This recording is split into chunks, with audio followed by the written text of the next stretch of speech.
দিন দুপুরে চুরির ঘটনায় দুই ব্যক্তিকে আটক করে নিয়ে গেল মেটালি থানার পুলিশ।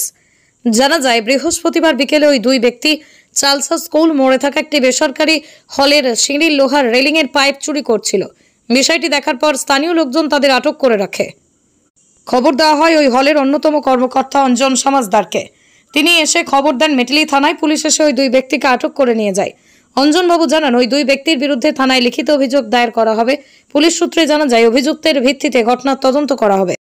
কারণ চালসার উপরে দিন দুপুরে 3:30টার সময় ঘটনা ঘটা আনএক্সপেক্টেড। আজকে আবার তার মধ্যে বাজারের দিন, এবং আমার সামনে ছোট ভাইয়ের মতো প্রতাপ আছে, অজয় আছে, এরা দেখে শুনে আমাকে ফোন করেছিল। আমি সঙ্গে সঙ্গে চলে আসি এবং ওরাই ধরে নিয়ে আসে দুজনকে। এখন কি পুলিশ হাতে দেবেন? পুলিশ হাতে দেবো, পুলিশকে বলা আছে, ইনফর্ম করা আছে। কমপ্লেন তো করবেন? কমপ্লেন তো করবো। তুমি পাইপও কি ইসে হয়েছে, উদ্ধার হয়েছে? পাইপও উদ্ধার হয়েছে। কে ভাঙতে বলছে? ভাঙতে কে বলছে? কেন ভাঙছিস? কেন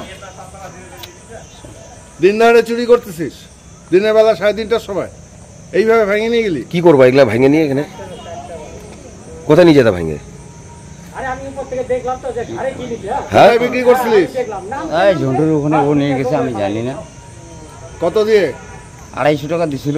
হ্যাঁ, 250 টাকা দিছিল, তা আমার হাতে টাকা দিছিল।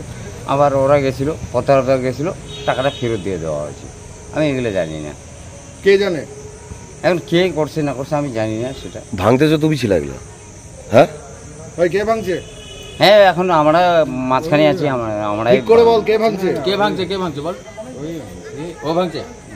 তারপরে কি দিয়ে ভাঙছিস?